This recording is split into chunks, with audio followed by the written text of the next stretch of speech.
पिछला लेक्चर जो हमारा चल रहा था वो चल रहा था सीसीके का, क्योंकि हम डाइजेशन एंड एब्जॉर्प्शन पे बात कर रहे थे।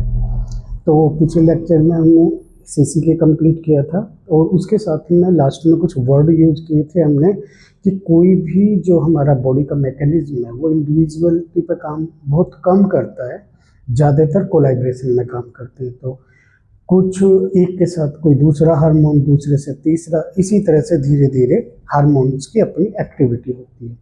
तो उसके जो सीसीके के साथ में एक हार्मोन की और फंक्शनिंग आती है, जिसे न्यूरोथेरेपी में गुरुजी ने बुक में भी लिखा हुआ है, क्योंकि हमारे उसमें जो है गुरुजी ने 3 फॉर्मूले बनाए हैं।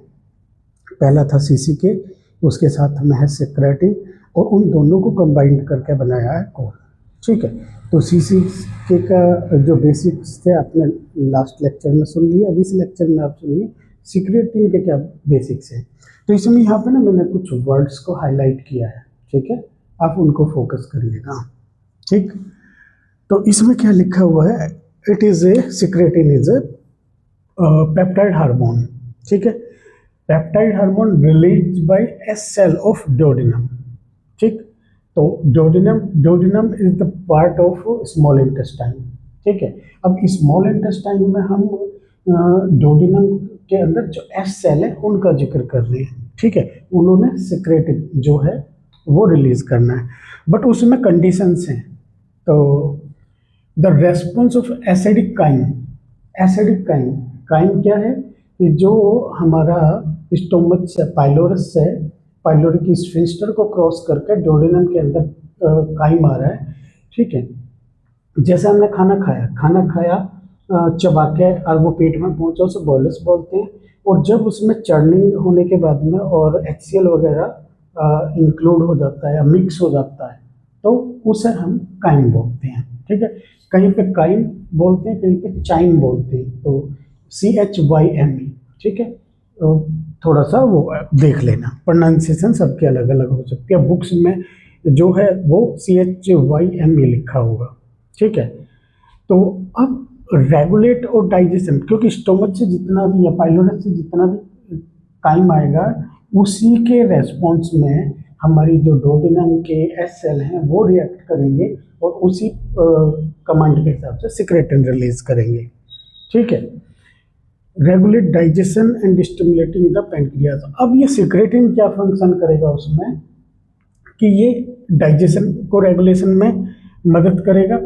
तो उसमें क्या करेगा, स्टिमुलेटिंग द पैनक्रियाज, ये पैनक्रियाज को स्टिमुलेट करता है, किसके लिए, to release bicarbonate rich fluid.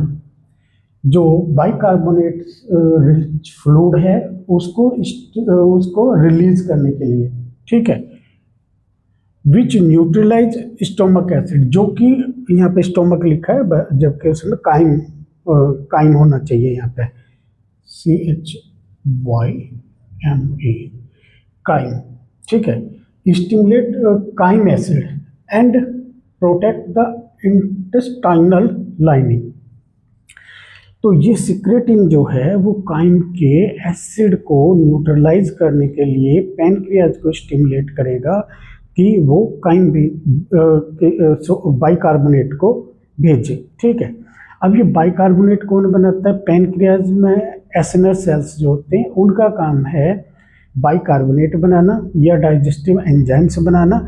बाकी अल्फा बीटा और ये क्या कहते हैं, अल्फा बीटा और डेल्टा को आप बखूबी जानते ही हैं, लेकिन यहाँ पे हम जिक्र जो करेंगे वो एसिनर सेल्स का करेंगे कि वो जो सीसीके था उसने क्या किया था, उसको स्टिमुलेट किया था बनाने के लिए, किसको, बाइकार्बोनेट को, और सेक्रेटिन ने क्या किया है, रिलीज कराने के लिए स्टिमुलेट किया है।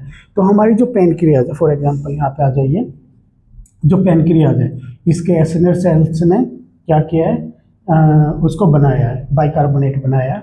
और यहाँ पे जो पैनक्रियाटिक डक्ट है, इस पैनक्रियाटिक डक्ट से के थ्रू बाइकार्बोनेट आएगा डोडेनम के अंदर, जो अम्पुला ऑफ वेटर है। ठीक है, यहाँ का जो पार्ट है अम्पुला ऑफ वेटर, इस पे स्फिंक्टर ऑफ ओडी करके एक वाल्व है, वो खुलेगा और ये डोडेनम के अंदर रिलीज हो जाएगा बाइकार्बोनेट। और वो करेगा क्या कि इसका फंक्शन है कि जो काइम है उसकी पावर पीएच को न्यूट्रलाइज करना, अप्रोक्सीमेट 7-8 तक लेके जाना, फिर उस पर डाइजेस्टिव एंजाइम्स की प्रोसेस होगी। तो इसके फंक्शन जो हैं वो इधर कुछ लिखे हैं, लेकिन मैं आप लोगों को दो चीज़ें यहाँ पे स्टार बेस्ड हैं। ये secrete its secreted in the response of acidic chyme. ठीक है, फंक्शन पर ध्यान दीजिए। ठीक है, इट्स सिक्रीटेड ऑफ, कब सिक्रीट होगा, जब पीएच वैल्यू कितनी होनी है, अप्रोक्सीमेट 4.5, तो सिक्रेटिन या सीसीके जो है वो रिलीज होंगे। ठीक है, डोडिनम से।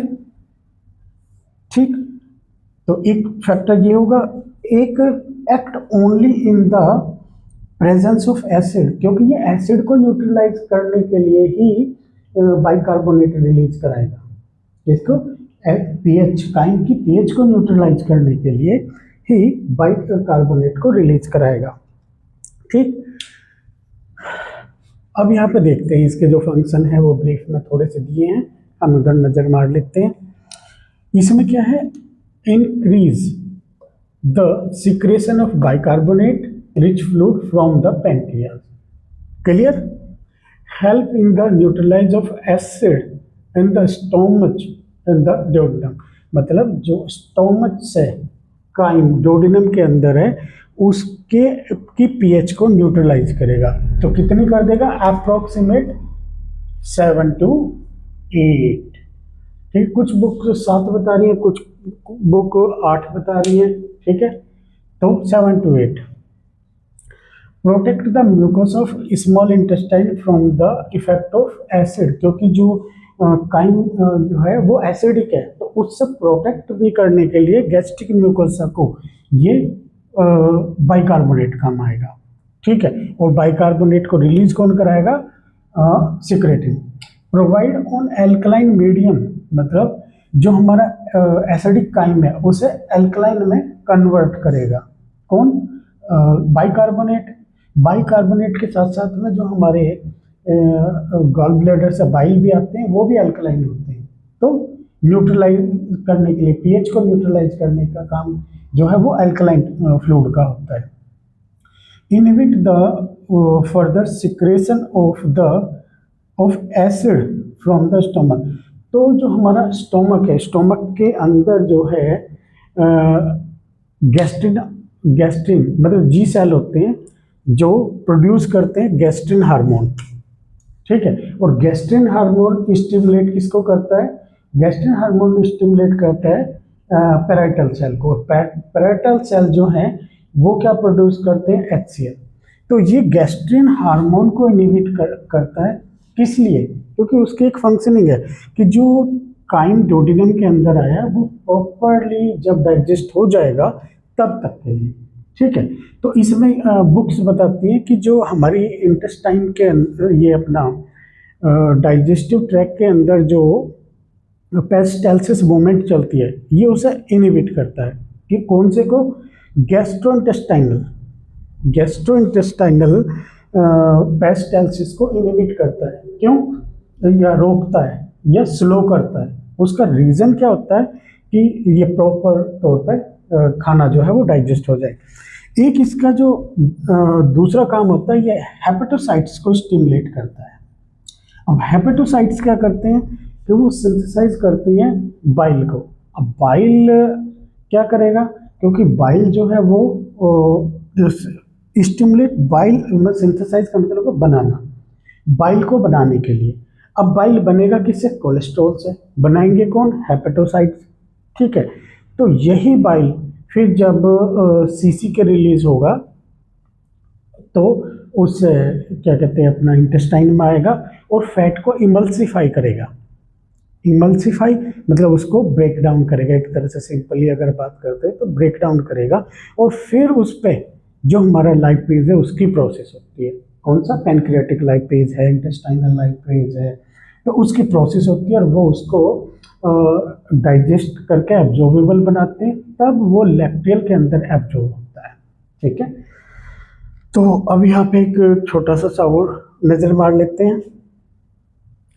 सिक्रेटिन के लिए, सिक्रेटिन ने पैनक्रियाज को स्टिमुलेट किया, किसके लिए, बाइकार्बोनेट को बुलाने के लिए डोडेनम के अंदर, ठीक है। उसके बाद में उसने जी सेल को इनहिबिट किया, किसको के लिए, जो है गैस्ट्रिन को, और गैस्ट्रिन को डिक्रीज करने के लिए। और गैस्ट्रिन की प्रोसेस किस पर होती है, पैराइटल सेल्स पे, और पैराइटल सेल जब गैस्ट्रिन कम बनेगा तो पैराइटल सेल की जो वर्किंग है वो डिक्रीज हो जाएगी, और कुछ समय के लिए आंशिक तौर पे या टेम्परेरी तौर पे HCl के प्रोडक्शन को इनहिबिट कर देगा, ठीक। अब देखिए गुरुजी ने ये तकरीबन 3 से 6 मिनट के ट्रीटमेंट्स हैं, इनमें कितना अच्छा रिस्पॉन्स दिया है, क्योंकि उन्होंने अपनी लाइफ में जो अचीवमेंट्स की थी उन लोगों को अपने वेद में मेंशन कर दिया। तो इतनी अच्छी रिजल्टिंग होने के बिहाफ पे अब हम लोग किसी भी अगर डाइजेशन या एब्जॉर्प्शन से रिलेटेड कोई भी केस आता है ना, तो उसके लिए ईजिली तौर पे हम क्या करते हैं कि कोल दे सकते हैं, या सीसी के दे सकते हैं, या सिक्रेटिन दे सकते हैं। ये मेरा एक्सपीरियंस था। आप लोगों के जो भी एक्सपीरियंस रहा हो, प्लीज़ वो कमेंट में मेरे को बता देना। Thank you.